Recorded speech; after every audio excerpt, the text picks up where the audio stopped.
Biz 1190. All right, we are back and we are talking all things business and entrepreneurship and celebrating starting up.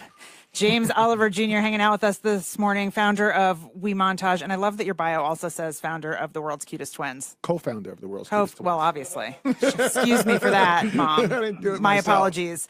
But that's awesome because, you know, the parenting part of what we do is always the most important part. Yeah. And that factors a little bit into the product too, right? Yeah, absolutely. So I want to, before we get into sort of how you got this idea and how you've grown the business and kind of the ups and downs you've been through so far, let's just talk about what WeMontage is. Give me the little product, description.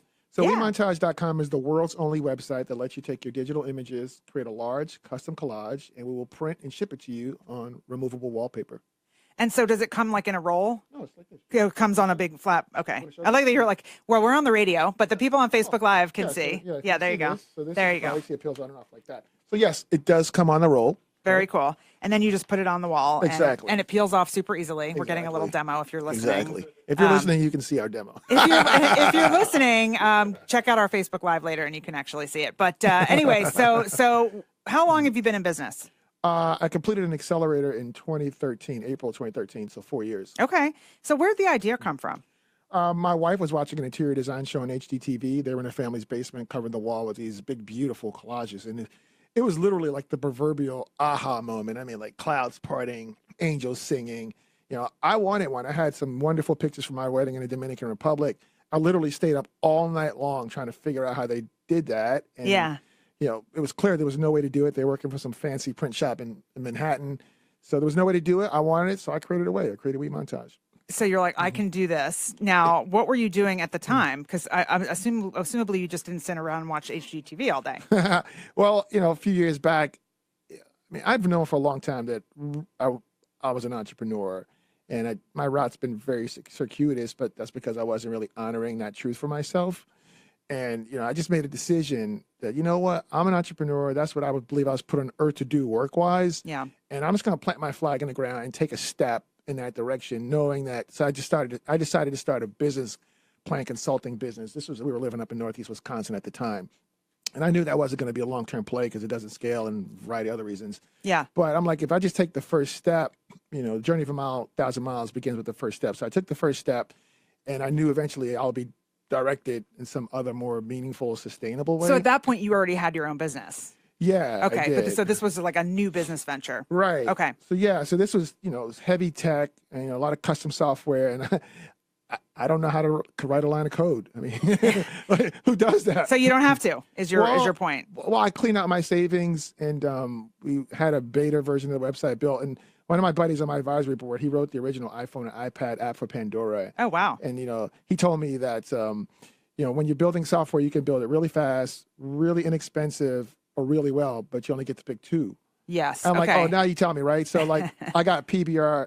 I got champagne taste on a PBR tall boy budget, right? So I wanted it really good and really inexpensive, which meant it was going to take a long time. So instead of taking 3 months to complete the beta, it took a year. Yeah. And financially, I was not prepared for that. But don't you think, I feel like I hear that story a lot. I feel like, first of all, it always takes longer. Right. Even if you have the budget, I feel like it always takes longer than, you know, unless you're, you know, got Bill Gates money and you're, you know, or Zuckerberg money, you just can throw money after money after money. Right. It takes a while, and it always takes longer than you think. Now, when you were building out that year and you were building out the site and all of that, were you kind of interacting with potential users and getting feedback? Or yeah, so we put up a splash page. I think we used LaunchRock for that. I think those guys have pivoted a few times, but I think they're still around doing splash pages. And there was tons of interest in the product. I mean, back then, their business model was to focus on photographers and interior designers. So I had a lot of people interested in it, and a lot of names signed up, which was great because when I went to go pitch to get into Accelerator, I went to Accelerator up in Northeast Wisconsin. I actually went to the Madison cohort. It's called Generator. You know, that was one thing could point to is like, hey, there's a lot of interest in what we're doing. Like, look at all these people already signed up to use the product or service. Now, of course, once you actually launch, you know, what people say, what they do, that's something totally different. Like the dog wouldn't eat the food. Right. Just because he was sniffing around doesn't mean he's actually going to dig in. No, exactly. Yeah, absolutely. So, all right. So you launched in 2014? So April 2013, Okay. I completed Accelerator. I was looking to raise $250,000 of a seed round. thank God, one of the great things about accelerators is they give you the credibility with the investor community because, without that, man, I was trying so hard to pitch and reach out to investors and it's just crickets, right? They don't know you. They don't, Yeah. and up there, they don't have the same type of ecosystem as you find here in Atlanta. And so I had the credibility and we did like a little tour. And I remember like right before I was going on stage to pitch to a room full of people for demo day, I got a call from an investor group that I pitched previously. And he was like, yo, we're going to fill your whole $250,000 round. Whoa.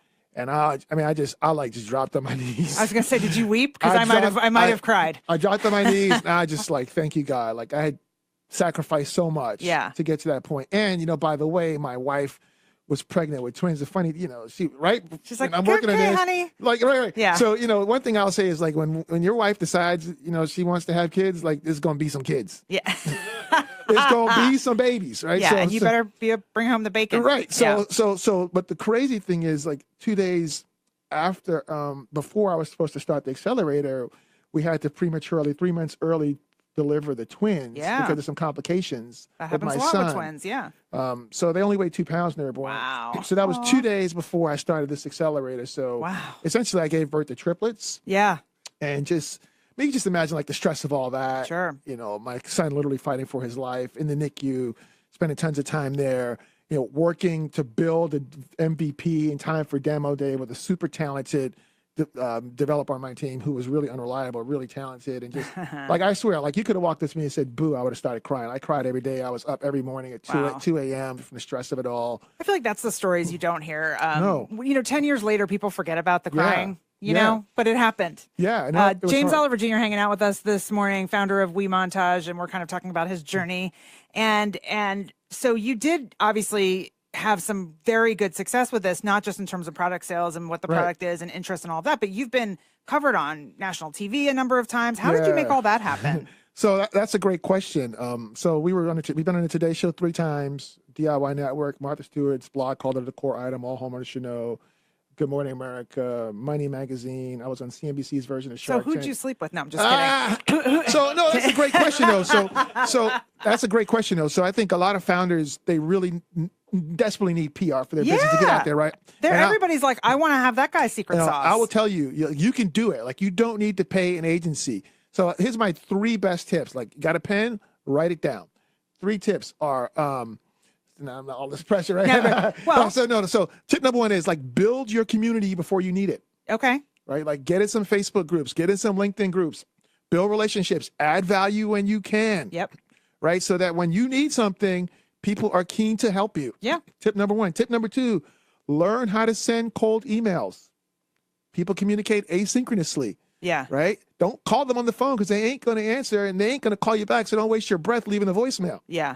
Right? Learn how to send cold emails. That's how we got featured on CNET.com. That guy, Rick Barrett, he wrote an article, how the 5 mistakes people make when they're pitching them. So I read this article and I send them this long email. And at the end of it, I was like, by the way, I read your article. Hopefully I didn't screw it up. And in 5 minutes, he got back to me like, this is awesome. You nailed it. And he was on CNET and we got like $9,000 in sales from that. I got chills. And finally, use services like justreachout.io. Like if it's a specific topic you want to find out who's writing about it, go on justreachout.io, put in your subject. It will tell you who's writing about what. Then it will give you the contact information for the writer. And you get pitched all the time. How many of these pitches are really crappy, right? Oh, 90%. They're so crappy. Yeah. Learn how to send a cold email. Learn how to pitch. Yeah, right? And by the way, keep it brief.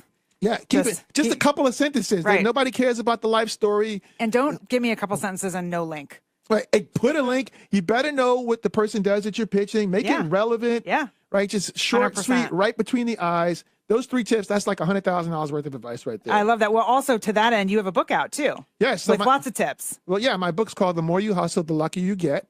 You can be a successful parentpreneur. And so the book is generally for entrepreneurs, but specifically for people who are parents and entrepreneurs, right? Because if you're a parent, that's hard. Being an entrepreneur is crazy. Yeah. A parentpreneur combined, that's like next level crazy. Yeah. And I'm just here to say like, yo, you're a parentpreneur. I see you. I feel you. You can do it. I got you. Yeah. You can do it. Yeah. But also I feel like that's good advice even for any entrepreneur. The more you hustle, the luckier you get. I mean, that is so true. And I'm so happy to be back in Atlanta. I went to Morehouse. I lived there for 12 years. But if you have hustle or hard work and you have opportunity, Yeah. like wonderful things will happen. And you've built a community. And you've built a community. Love it. Like wonderful things will happen. Listen, James, we didn't even barely get into the product. The product is amazing. I love WeMontage. It's really cool. We're going to post a link to all things James and WeMontage on our show notes page. Thank you so much for sharing your story. Oh, thank you for having me. It's the Dana Barrett Show. We'll be right back. Don't go anywhere.